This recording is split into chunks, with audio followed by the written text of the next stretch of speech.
Hey,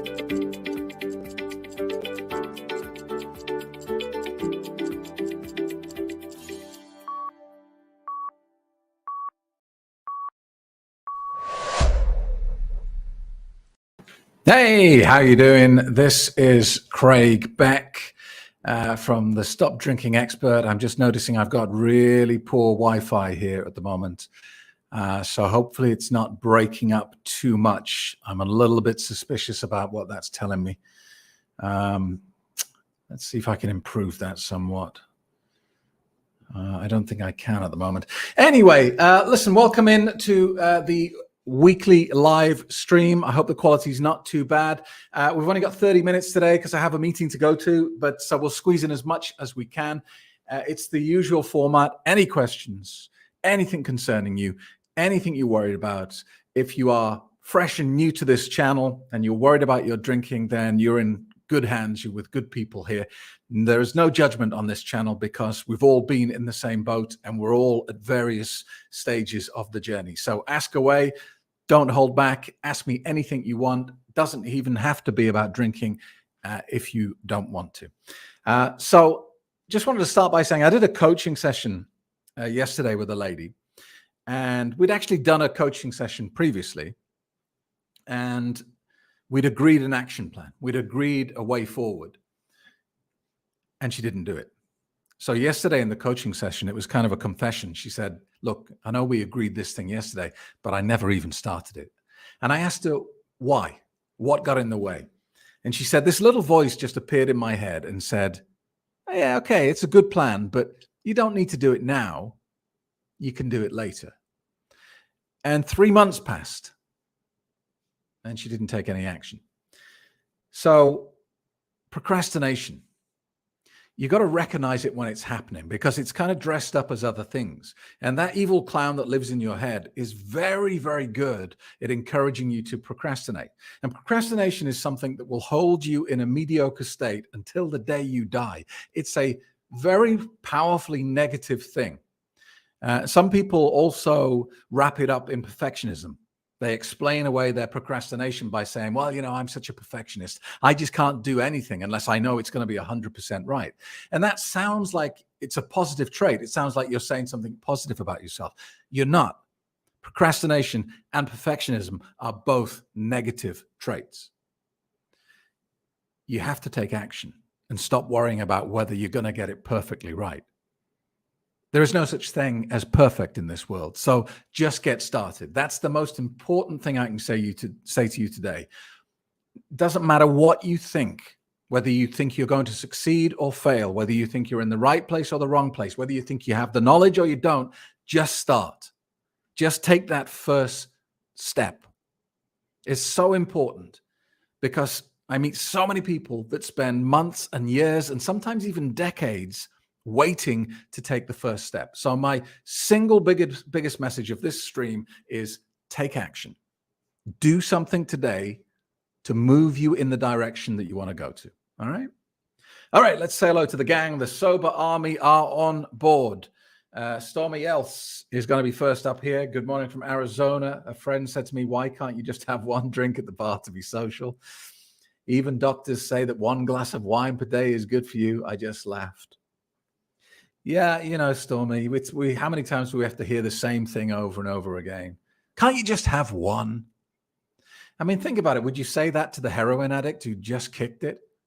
Would you go up to the heroin addict and say, can't you just inject one little bit of heroin? Come on, just to be sociable. It's nuts. See it for what it is. Oh, a little super chat there.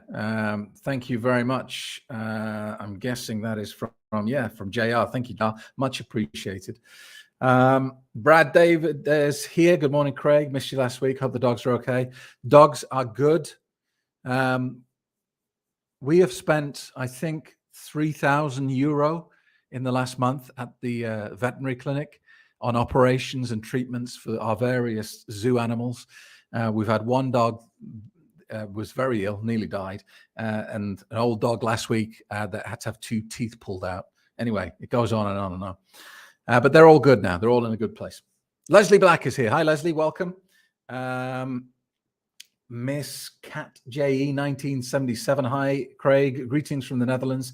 First time attending a live, but watched a lot of your videos and they've helped me to 3.5 months sober now. Fantastic and welcome live. Put it in your diary. It's great to have this weekly get together where it's just we all hang out for half an hour and remind ourselves why we're doing this. Brad, I heard you on another video. You said the alcohol industry loves dry January. Can you expand on that? You would think they would hate it. No, they love it. Dry January. I think in Australia, don't they have dry July? Also in the UK, they have sober October. I know that. And you would think the alcohol industry hates this, but it doesn't, because this is where problem drinkers are born, in dry January. Because for a lot of people, they drink a lot. They socialize a lot. And yeah, they're a little bit worried because they've heard some, negative stuff about drinking too much. And dry January comes along and they go, you know what? I'm going to do dry January. And they try and do it.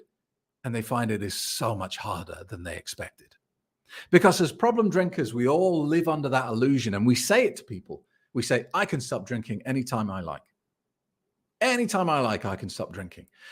And the first shock that hits you when you realize you've got a problem is when you try to quit. You expect it to be easy and you find it incredibly difficult. And so you try and do dry January, and you started off with being slightly worried about your drinking. You get 2 weeks into dry January and you fail. You fall off the wagon and you start to panic. You think, my God, I couldn't even do a month. Maybe I've got a problem. Maybe I'm an alcoholic. Now, what do problem drinkers do when they're stressed, worried, and anxious? They drink. And because these people have now come to a realization that they may indeed have a problem, they've just introduced all this new anxiety into their life. This is now something they're going to worry about every single day. Every day they have a drink, they're going to worry, oh my God, am I drinking too much? They're going to start comparing themselves to other people, and they're going to get more and more stressed and more anxious. And what do problem drinkers do when they get more and more stressed? It is a cycle downwards. So dry January is when alcoholics and problem drinkers are born. The alcohol industry loves it. Also, people who stop drinking, who use willpower to stop drinking, who white knuckle it out through dry January, when they start drinking again in February, do you think they start drinking at a more restricted, more moderate level? Or do you think they jump straight back in at the level they were at when they stopped? Makes no difference at all. So the alcohol industry gets a whole new heap of problem drinkers, which is very good for their profit and their bottom lines. And also, they sustain the drinking of the people that already had a problem. Perfect. So that's why the industry loves dry January. They're not bothered by it at all. Doesn't affect them. Graham, 2 weeks alcohol-free, feeling good, sleeping better as well. Awesome. Good to hear. Steve is here. First time live for me. Thanks for your past broadcasts. I found them really helpful. 10 days in after quitting, finally for good. I stopped 2 years ago for 12 months and then started again. The most important thing is, Steve, you dusted yourself down and you got back into it. And that's what it's all about. A lot of people who relapse, fall off the wagon, they tend to throw the baby out with the bathwater. They kind of say, well, that's it. I must be just destined to be a drinker. Don't ever let that happen. Don't ever let the evil clown win. Always keep getting back up. And that's kind of my mantra for life, really. I bore my kids to death with it. Doesn't matter how many times you get hit and get knocked down on the mat. It's all about how many times you get back up again. And that's as true with drinking as it is with anything else. Turning Tree is here. Hello, James Blue. Good morning. Happy summer to all. Facebook user. Good morning from Sarasota, Florida. 31 days, loving my new life. Excellent. Well done. Oscar. Hi, glad to be involved with the army. Craig Yam the man. Fine, thank you. Onel is here from Connecticut. Mick is on board. Good afternoon, Craig. Cream soda expert here. Slowly converting the forum to my special ways. I don't really know a lot about cream soda, Mick. All I remember as a kid, Do you remember when the pop wagon used to come round? I remember being at my gran and granddad's house in Darlington, and once a week the pop wagon we used to buy bottles of soda in glass bottles, and I always used to get cream soda. That's all I ever know. That's all I know about it. So you'll have to educate me. Todd Parker, good morning, Craig. 2.5 years. Thank you. Tom Tubbs, 31 days chalked up. Well done, Todd. Ellie is here. Ellie's a regular. Good morning. Made it through the RV trip with the hubby, grandson, and dog. It was great to see family. Made it through alcohol-free, but when I got home, the evil clown popped out. I stood strong. Excellent. Superstar. Well done. I've got to be honest with you, Ellie. Spending a week in a camper van would probably turn me to drink. I can't think of anything worse. But I'm glad you enjoyed it. Larry, good morning. Sober over 5 years, and your book helped tremendously. Thank you very much, Larry. I appreciate that. Facebook user. Hi from South Carolina. Joined yesterday. Welcome on board, whoever you are. Todd, my friends can't figure out why or how I stopped. Yeah, right. They know why, just not how. Even though I've told them all, they support me for it. But there's a but coming. You know the rest. Yeah, they probably want you back, right? They want the old version of you back. But you know why. We've talked about this before. Kelly, another sober vacation in Key West again. Thank you, Craig. Excellent. Well done. Caroline LeBlanc, going through so much anxiety this morning. Caroline, have you tried tapping therapy? Tapping therapy is really, really good for panic attacks and anxiety. I used to use it for stage fright. You know, when I was walking on stage in front of thousands of people and I had to do a big presentation, you get all that jittery feeling and you just want it to go away. If you want to get rid of a panic attack, here's how you do it, okay? First of all, give yourself a score from 1 to 10 on how strong the panic attack is. So if it's crazy bad, then it's going to be 10, right? Then you're going to take 2 fingers and you're just going to tap on a meridian point in the body. And they're on your cheekbones, on your forehead, under your nose, on your chin. There's even one on your karate chop point here on your hand, all right? And you're just going to tap for a full 30 seconds. Time yourself, 30 seconds. Sing happy birthday to yourself or something. But just keep tapping for 30 seconds, all right? And then after the 30 seconds, ask yourself, out of 10, how strong is the panic attack? Now, in theory, it will have come down a little bit. But let's say it's only come down to 7. It's still pretty bad. Okay, you do another 30 seconds, different place. 30 seconds. Time yourself, time yourself, time yourself. Stop. Ask yourself, how bad is the sensation of panic? And you keep doing it until you get down to a number you can live with, like 3. I know it sounds too simple to work. I know it sounds a bit new age mumbo jumbo. Trust me on it. It works. It works brilliantly. So if you're having a panic attack, tapping therapy, give it a go. Rob, hi Craig, escape the insanity. Thanks for the treasure map. Keep at it. Good analogy, like it. Ken's got 3 months chalked up. Well done, Ken. JR, the sober vacation me and the family had this year was the best. Nice. Ronnie, these weekly chats are so helpful and inspiring. Thank you, Ronnie. Good to have you back here. Good to see you keep turning up. It's what it's all about. The man from Bourneville is going through chocolate withdrawals, but gotta be done. Well, good luck to you. Are you sitting in a corner shaking and crying? Is it that bad? Mick, Steve's with you. He loves cream soda. Emily, day 1 again for me. Insanity, keep picking it back up. Emily, tell me you're not using willpower. Tell me you're using a logical, common sense approach to this. And if you have had several day 1s, what you must do, Emily, is you must change something slightly, because it's always more difficult to quit the second time around.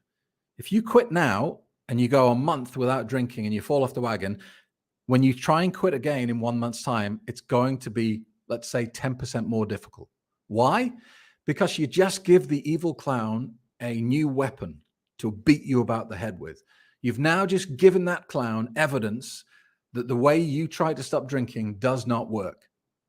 And he can whisper in your ear and he can say things like, why are you even bothering? You know it's going to fail. It failed last time.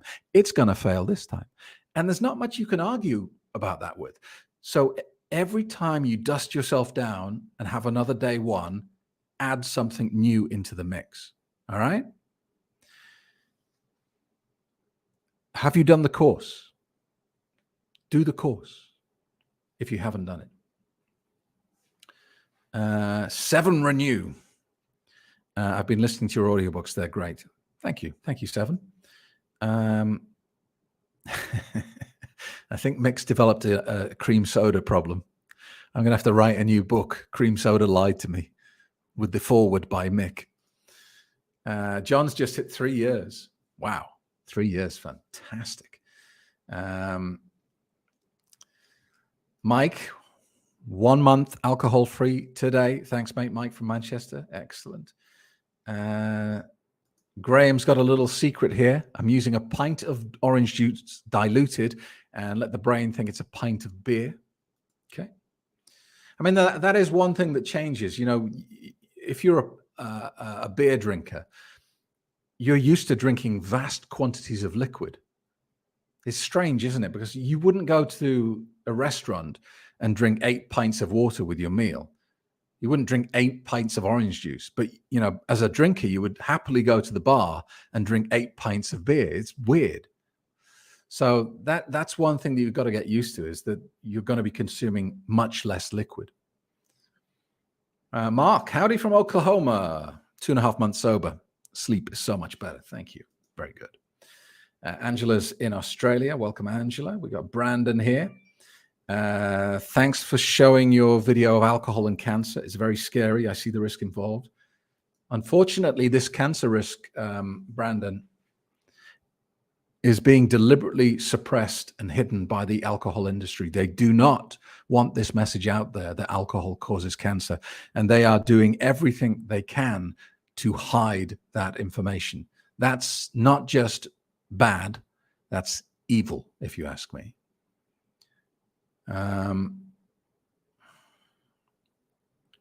Joel, I drink heavily every weekend, but last week I only drank a 6-pack but ended up with a hangover. I usually don't get hangovers if I drink less than 15 to 18 pack a day. Is it my body asking for more? Well, no, I don't think so, Joel, but you've got to understand what a hangover is. A hangover is the delayed poisoning response to ingesting poison. A hangover is what you're supposed to feel like 20 minutes after drinking alcohol. But because alcohol is a mild anesthetic, it kills the pain and it interferes with your brain chemistry, so you don't feel it. But that doesn't mean, you know, imagine if you got poisoned one day and they put you in a coma for your own protection and you woke up the next day. Do you think you'd wake up like fresh as a daisy, jumping around going, well, I feel great now? No, you'd feel terrible because the day before you got poisoned. And that is what a hangover is. So it's not your body asking for more of the poison, because that doesn't make any sense at all if you think about it. It's just your body responding to being poisoned. Maybe when you were drinking the 6-pack, maybe you were a bit dehydrated, or maybe you'd eaten something else that doesn't agree with you. But please don't conclude that it's your body saying, I want more of the poison. All of those negative sensations are just evidence that you drank something that's not supposed to be in your body, and your body is now trying to mop up the damage that you caused.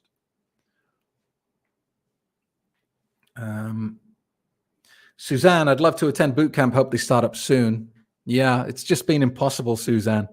I still can't really. I've had a look at trying to do them. I was looking at San Francisco. I was looking at New York and London. But the flight prices are just nuts. They've pretty much doubled. I just don't. At the moment, it doesn't seem like it would be financially viable to do it. It would probably cost me money to go and do it. So we'll just keep an eye on the situation. Ronnie, happened to watch a TV program last night where a gentleman was anxious about flying. He was using the tapping method. It really does work. It does. I saw a hypnotist, a famous hypnotist in London 20 years ago called Paul McKenna, and he cured a woman of her Coca-Cola addiction using just tapping. And she was drinking, I think, something like 8 liters of Coca-Cola a day. She had no teeth left from her addiction, and he cured her just using tapping therapy. It was amazing to see. Emily, hi, Craig. Hi. We've got, let's have a look. If I give up drinking, will I still have to shave? You must shave. I always shave. It's, yeah. Alejandro, 4 months sober today. Thanks for your video. Socializing sober is definitely much better and fun. Agreed. I'm with you. Bourneville's on the sofa with ice water and lemon. I'm actually on day 3, still bad anxiety, lightheadedness, and fatigue. We're getting used to it. Funny because I never had withdrawals this extreme from alcohol. If you've just tuned in, Bourneville here is giving up chocolate. That's why he's going through hell at the moment. TBM. It shocked me in the pub pre-COVID how many people would refill beer over and over. It's like they had no respect for this drug, and it was shocking. Well, most people don't think of it as a drug, do they? And I didn't. And drinkers get very upset if you call it a drug. They go, it's not a drug. Don't be ridiculous. You can buy it in Walmart. How could you buy drugs in Walmart? And nobody says, I'm just going to the pub to do a bit of drug taking, do they? It's a drug that we've all agreed not to call a drug, because that makes us feel better about it being legal and about it being available everywhere and about it sponsoring the Super Bowl and sponsoring the World Cup and all this sort of stuff. Because if we call it a drug, then how can we honestly allow it to be advertised in front of our children? So we all like to just go, shh, it's not a drug. Let's just pretend it's not a drug. But the truth is, it's probably the most dangerous drug on planet Earth. It does the most harm to humanity. It kills 3 million people every year. And it's not just the 3 million people, is it? All of those 3 million people who died had husbands and wives and children and friends and family and colleagues and loved ones. So this is a drug that is massively, negatively impacting the lives of billions of people. But don't you dare call it a drug. Motaba, 1 month alcohol-free and out of poison. Good man. Good man. I like that.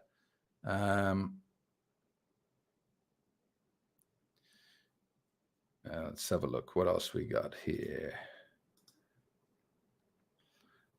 Let's just get rid of that idiot first. Sugar is also a drug. Is it? I know it has a similar impact on the opioid receptors of the brain, but is sugar classified as a drug? I'm not sure it is. Let's find out for certain. Steve, one of my problems over the years has been a lack of respect I had for it. I drank to excess. After watching recent videos, I drank to drown out the rest of what goes on. Yeah. And you're not alone, Steve. The vast majority of people who are drinking to escape reality of some sort. They're drinking to escape something else in their life. And they'll be able to justify it in more pleasant terms. But the truth is, there is always something underneath the alcohol. People are never just drinking because they like the taste of it, or they've got no reason. Once if you meet problem drinkers like I do every day, and you get past the shields, because all drinkers have these shields up. Once you can get past there and you can say, honestly, tell me about your life. Is it good? Is everything rosy?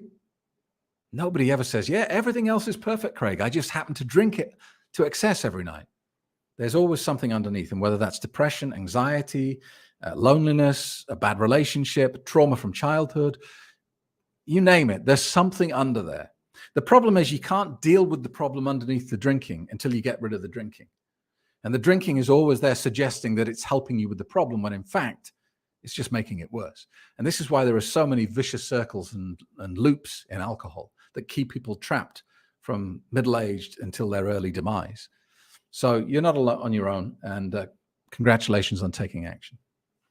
All right, we're going to get 5 minutes left, I'm afraid, guys. We're going to wrap up early today because I have to get to a meeting. But so if you want to fire in a question, do it now. Let's have a look. Really, Mick? After a nice hot wet shave, how long do I have to hold my breath for the alcohol to evaporate from the aftershave? Love the clean sting. Do you need to hold your breath? We have 100% pure alcohol in the bathroom here because it's just great for killing germs and cleaning everything. But you don't need to hold your breath unless it's tempting you. But if you smell pure alcohol, I can't imagine why you'd be tempted to drink it, because it smells like petrol. It doesn't smell. You don't smell pure alcohol and go, that's nice. It smells like, whoa, why did I put that in my body? Paul, thank you. Alcohol-free, 3 weeks now after your book and hypnotherapy sessions. I feel amazing. Excellent. Very good. Yeah. How can we deal with time going really slowly and I'm not happy all the time? Yeah. This is a problem. You know, a boot camp, I talk about this. I say, look, when you stop drinking, you're going to have to be prepared that the days are no longer 20 hours long. They're 24 hours long.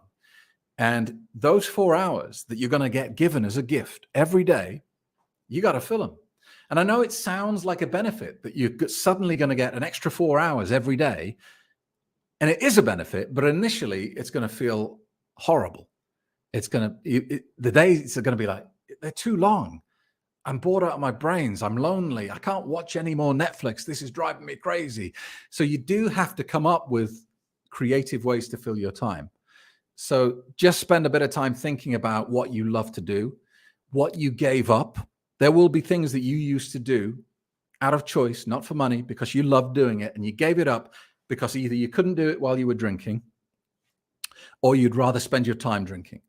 For example, up until my early 20s, I was big into photography, loved photography, had a proper dark room and all that sort of stuff.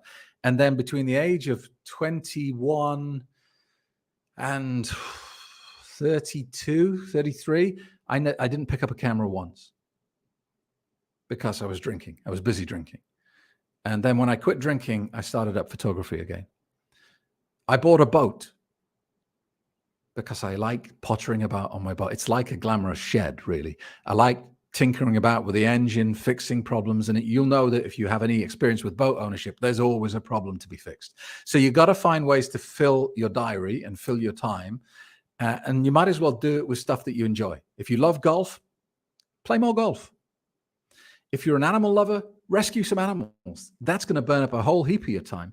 But it's really, really important that when you quit drinking, you don't leave a vacuum in its place. Because if you leave an emptiness where the alcohol was, eventually it's going to get you. Eventually you're going to be sitting on the sofa one night, bored, lonely. And the clown's going to go, you don't need to feel like this. Just have a drink. And it's going to sound so logical that you'll go, yeah, okay, I could probably just have one. And now something very bad has happened. All right? So make sure you fill the void that the alcohol creates. I'm looking for my final comment. Let's give it to Kristen. First, Rob, do you need any help with the decorating? Funny. Joe, what's the first step? The first step, Joe, is to attend the free webinar. All right. So go to stopdrinkingexpert.com, sign up for the free webinar, and I'll explain how the process works. And the final word goes to Kristen Lamb, alcohol free now for 8 weeks. loving life. How beautiful is that to finish on? All right. Thanks very much, guys. Sorry it's a short one today. And sorry the Wi-Fi connection has been poor. We'll try and sort that out for next time. Have an amazing sober weekend, and I'll see you soon. Discover the world's most successful and respected online quit drinking program today. It's different to anything you can find out there, and it gives you real mental freedom from the clutches of alcohol. Craig Beck helps you understand what alcohol does to you, how it works. I always recommend him to anybody. It's just so worth it. Why did I waste all those years? Are you finally ready to take action? Your sober journey begins 11 a.m. Sunday. Reserve your space at my next free quit drinking webinar.